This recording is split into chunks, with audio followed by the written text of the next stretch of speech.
बिस्मिल्लाहिर्रहमानिर्रहीम। मेरी तरफ से तमाम देखने और सुनने वालों को अस्सलाम वालेकुम। आज मैं आपको बताऊंगा बच्चों के मट्टी खाने की आदत के बारे में। आज इस वीडियो में मैं आपको बताऊंगा, अगर आपका बच्चा मट्टी, दीवार, ईंट या राख खाता है तो इस वीडियो को आखिर तक ज़रूर देखें, क्योंकि आज हम आपको इस मसले की वजूहात, नुकसानात और आसान मुकम्मल तफसील बताऊंगा।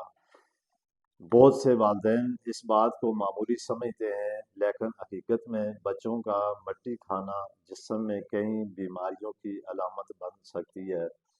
अब हम ये जानेंगे कि बच्चे मट्टी क्यों खाते हैं और बच्चों की मट्टी खाने की कई वजूहात हो सकती हैं।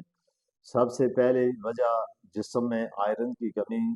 जब बच्चे के जिस्म में खून की कमी होती है तो वो मट्टी या अजीब चीज़ें खाने लगता है। दूसरी वजह कैल्शियम की कमी। अगर बच्चे को मुनासिब ग़िज़ा न मिले तो जिस्म कमज़ोर हो जाता है। तीसरी वजह पेट में कीड़े होना, और पेट के कीड़ों की वजह से भी बच्चे मट्टी खाने लगते हैं। बाज़ औक़ात बच्चे सिर्फ आदतन या गिर्द के माहौल को देखकर भी मट्टी खाना शुरू कर देते हैं। मट्टी खाने के बहुत ज़्यादा नुकसानात हैं। अगर आप मेरे यूट्यूब चैनल पर नए आए हैं तो इसको ज़रूर सब्सक्राइब करें ताकि मज़ीद ऐसी वीडियो आपको मिलती रहें। मट्टी का खाना बिल्कुल ही महफूज नहीं। इससे पेट में इन्फेक्शन होती है और ख़तरनाक जरासीम जिस्म में जा सकते हैं। पेट का दर्द रहना और कब्ज़ हो सकती है। भूख कम हो जाती है। इससे बच्चों का वज़न नहीं बढ़ता और जिस्म में कमज़ोरी आ जाती है और खून की कमी बढ़ जाती है। अगर ये आदत ज़्यादा अरसा रहे तो बच्चे की सेहत बुरी तरह मुतासर हो सकती है।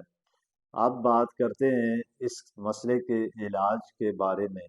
सबसे पहले आप बच्चे को खुराक बेहतर दें और बच्चे को रोज़ाना दूध, दही, अंडा, दालें, पालक, गोश्त, केला, सेब और खजूर ज़रूर खिलाएं। ये ग़िज़ाएँ जिस्म में आयरन और कैल्शियम की कमी को पूरा करती हैं। इस मसले के हल के लिए आप एक आसान घरेलू नुस्खा भी इस्तेमाल कर सकते हैं। अगर आप एक चम्मच शहद में थोड़ा सा थोड़े से भुने हुए चनों का पाउडर मिलाकर दिन में एक बार बच्चों को दें, ये नुस्खा जिस्म को ताकत देता है और कमज़ोरी कम होने में मदद करता है। तो बच्चों के बारे में इंसान को बहुत ख्याल, बहुत एहतियात करना चाहिए। यही बच्चे जब बड़े होकर मुस्तकबिल का मेमार बनते हैं, तो जब ये बच्चों की ज़हनी नशोनुमा बेहतर होगी तो ये बच्चे आगे बड़े होकर कोई डॉक्टर या इंजीनियर या बड़े सियासतदान या बड़ा बनेंगे। अगर बच्चों की पैदाश में ही ऐसी कमी रह जाए जिससे बच्चे आया रोज़ कमज़ोर हों, या दिमागी तौर पर या जिस्मानी तौर पर या ज़हनी तौर पर, तो वो बच्चा फिर बड़ा होकर किसी काम का नहीं रहता। इसके अलावा बच्चों के हाथ हमेशा साफ रखें। खाने से पहले और खेलने के बाद हाथ ज़रूर धुलाएं और बच्चों के नाखून छोटे रखें ताकि जरासीम पेट में न जाएं। मट्टी और राख जैसी चीज़ें बच्चों के बीच से दूर रखें। अगर बच्चा ज़्यादा मट्टी खाता हो, कमज़ोर हो रहा हो, रंग पीला हो और पेट में दर्द रहता हो या वज़न न बढ़ रहा हो, तो उस सूरत में आप फ़ौरन डॉक्टर से चेकअप करवाएं, क्योंकि खून की कमी या किसी और बीमारी के मसला भी हो सकता है। उम्मीद है कि आपको ये मेरी वीडियो अच्छी लगी होगी। तो अगर ये वीडियो अच्छी लगी है तो इसको आप ज़रूर लाइक, कमेंट और शेयर ज़रूर करें।